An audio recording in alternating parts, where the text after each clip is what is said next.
So you want us to go to Ohio? What's wrong with Ohio? It's just, I don't know, Ohio? Ugh. You can do this on your own, you know. No, it's fine. We can do Ohio if we have to. We have to. It's been a few weeks since Mia and I visited Vermont. A few weeks since we found Champ and learned the truth. Monsters are real. Now, we've decided to go on the search for them. I'm going to keep recording our journey. Arrangements were made, luggage was packed, and we were finally ready to hit the road. Our first destination was Loveland, Ohio. So, what's waiting for us in Ohio?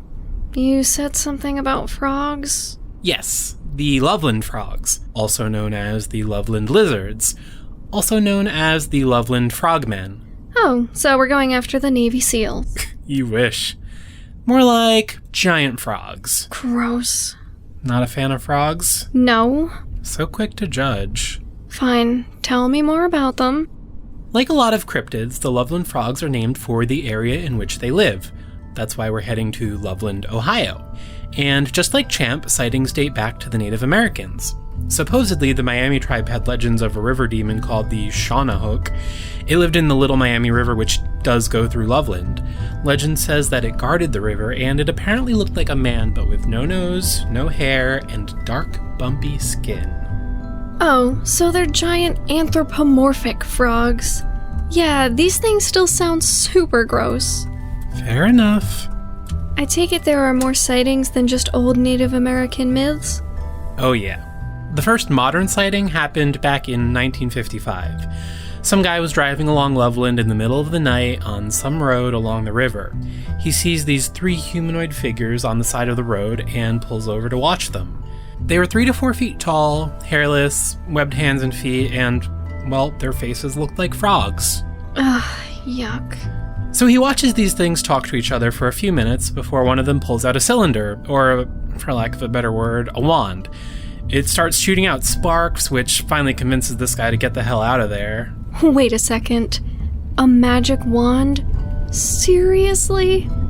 Okay, I'll admit, that part never made much sense to me. It's never come up in any other reported encounters either, so who knows. Magical giant anthropomorphic frogs. Awesome. The other really well-known sighting happened in the 70s. 1972, to be specific. Ray Shockey, a local police officer, was driving over a bridge, once again in the middle of the night, when something darted in front of his car. He stopped and saw a creature with pretty much that same description. It was initially crouching down, but then it got up and hopped a guardrail off the bridge. Alright, a police officer does sound like a reliable source. Oh, it gets better. 2 weeks later, another officer saw it. Mark Matthews. Again, he saw it crouched in the road, but Matthews thought it was a dead dog or something. He wanted to move it out of the road, but when he got out of his car, I guess the creature popped back up. He shot at it, but it ran away back towards the river. There have been a lot of other sightings since then, and they're all pretty consistent. Big old frogs walking around on 2 legs. So, what made you choose the Loveland Frogs anyway? I don't know. Just thought they sounded cool. They totally don't. They sound disgusting. Is that the scientific term? Yes. Oh! I know photos aren't reliable, but what if I told you I had an eyewitness sketch? I'd tell you to show me, I guess. Here, see? Huh. That's almost cute. Loveland, Ohio is a quiet town, just over half an hour outside Cincinnati. It appeared to be mostly homes and forest, and, of course, the Little Miami River, which runs through the town and seems to be connected to most of the frog sightings. Once we got into town and settled, we decided to head out into the woods. Since you said the sightings aren't really tied to any one particular spot, I thought we'd just follow the river today, see if anything jumps out at us. Metaphorically speaking. Or literally. I'd be cool with that. This is so nice out here. What? Come on, admit it. Admit what? You were so opposed to Ohio, but you like it. Fine. This town is actually pretty nice. Thank you. Frogs are still gross, though. So, is there anything specifically we should be looking for? Well, I don't think we'll see any frogs out and about during the day. In general, frogs are nocturnal. And judging from most sightings, these frogmen are too. So we're looking for sleeping frogmen. Yeah. Normal frogs like to hide away during the day in moist spots. If the frogmen are anything like normal frogs, that's where they should be. Got it. That would explain why most of the sightings happen near the river. Exactly. We spent the rest of the day following the river, but we didn't really find anything of note. The next day, we did the same. It's been 2 days now, and we haven't seen so much as a hint of frogmen in the area. I say we call it. Oh, come on. Don't tell me you've already given up. Let's at least get some food, leave it out tonight, try to bait them. Having the right food worked for Champ. Yeah, you're right. I guess we can try that. So we went to some nearby pet stores to get frog food. We were able to get our hands on a good deal of mealworms. We went back to the woods to leave them in a few spots along the river. Ugh, these are disgusting. Yeah, I agree with you on this one. Stupid worms. Stupid frogs. Such is the life of a cryptid hunter. I suppose. I just hope they're not all this gross. Ah, don't worry. Cryptids come in all shapes and sizes. So, if we can't take pictures of these things and the food is gone in the morning, how would we know if they showed up? Well, if we were dealing with a smaller animal, I'd say we can try and trap it, but since these things are supposed to be the size of a 6-year-old, I think that's out of the question. I would say we camp out and just observe, but we don't really have the supplies for that yet. I tried to pick muddy areas to leave the food in, so hopefully we'll at least find some tracks in the morning. We can figure out where to go from there. Sounds good. Spoiler alert, we didn't find anything. Sorry, man. It's been 3 days now, and we haven't found jack shit. I'm calling it. They're not here. No, they have to be. I don't understand. Hey, cheer up. So there's nothing here. I'm sure we'll have better luck next time. No, we have to find them. Why? You've been kinda weird ever since we got into town. Why is this so important to you? We already found Champ. We know some cryptids exist. Because! I'm sorry, it's just... I didn't tell you everything. What? I never told you why I really got into cryptozoology in the first place. So why did you? My Aunt Julie, she died a few years ago, but back when I was a kid, she was in Ohio on a business trip or whatever. She came through Loveland and saw something. Something the size of a small child. Something that looked like a giant frog. When she got back home, she told our family about it, but no one believed her. Except you. Yeah. Through the years, she never changed her story. Always defended what she saw, always believed in it. Some people in town even started calling her the Frog Lady. But ever since she told me about what she saw, I've been fascinated with cryptids. When you came to me with that tape, part of me hoped I could finally prove she was right after all these years. And when we saw Champ, I was sure of it. I could redeem her name. That's why I wanted to come here first. Even if we couldn't prove it to anyone else, I would know. I would know she was right. And now, nothing. If the frogs aren't real, I guess she was the joke that everyone thought she was. Don't say that. How about we stay one more night? Who knows? We could still find something. I guess. That does sound good. We decided that we'd spend the day scouting out locations and then come back at night. Alright, I guess the best spot to start looking is along this river bend. Sounds good. Ah! You okay? Yeah, I just didn't see this embankment. And now I'm covered in mud. Careful. You need a hand back up?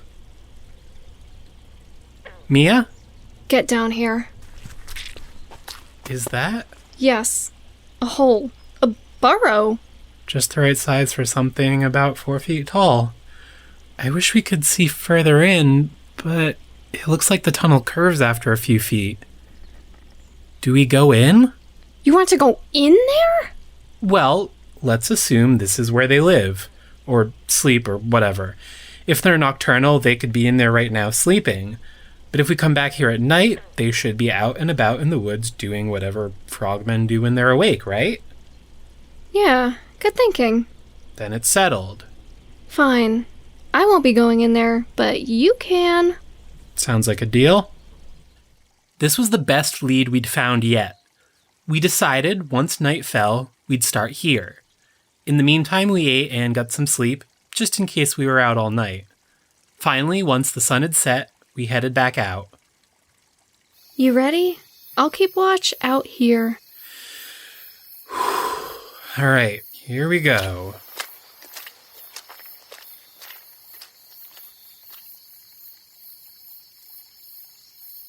Well? Nothing. Just some eggs. Eggs? Yeah. Not frogs' eggs, though. They were just in the dirt. What'd they look like? White, gray, ovalish, a little bigger than a baseball. Those aren't normal eggs. They're not? No, those are really big. So you're saying... I don't know what they are. What was that? Frogman! Oh my god. It's their nest. Get away from the entrance. What now? Hope they don't think that we're trying to mess with their eggs. Sorry. Back away. Slowly.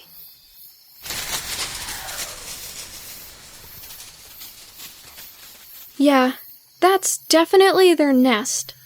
Let's get out of here before they come back out.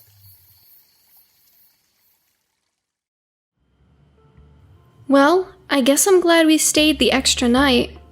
Wow, thank you so much. No, thank you. If you weren't so adamant on finding them, we wouldn't have. I just feel so vindicated. You should. Your aunt was right all along. I'm sure she'd be proud of you. Thanks.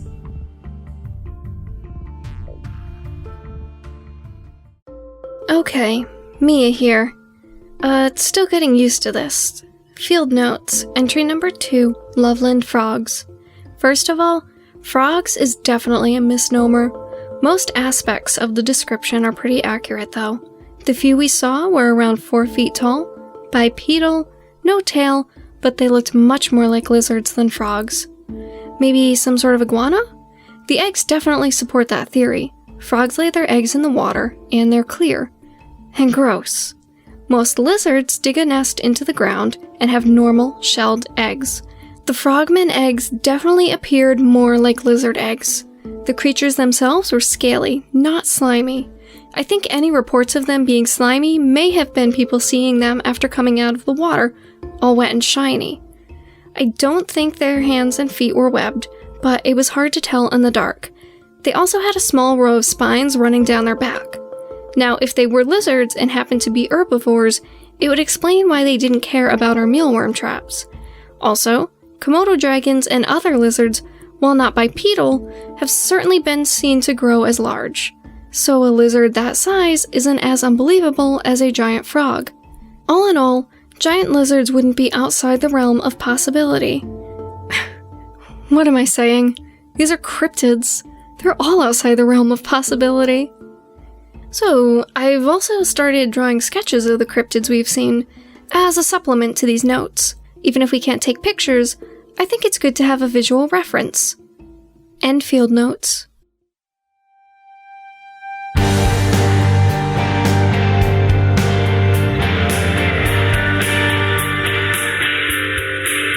Well, what do you think? I don't know what to say.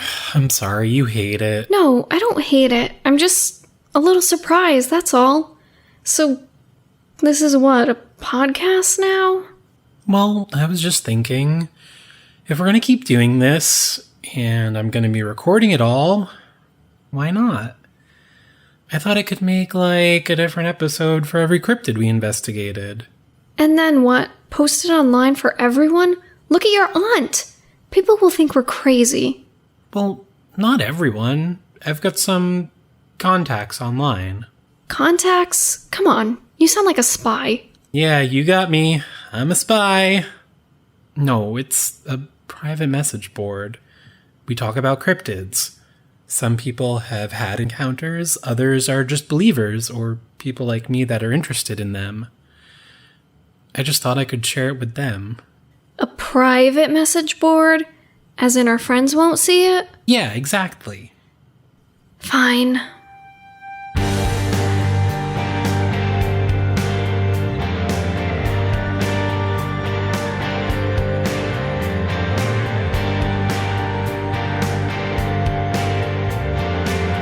The Cryptid Cases has been a production of Little Giant Monsters. If you enjoyed the show, please consider leaving a review on iTunes. If you'd like to follow us on social media, search for Little Giant Monsters on Facebook, Twitter, and Instagram. Or visit littlegiantmonsters.com. Visit our website or Facebook to see Mia's sketches the Monday after each new episode. If you have questions or comments, email littlegiantmonsters@gmail.com. Thanks for listening, and see you again soon.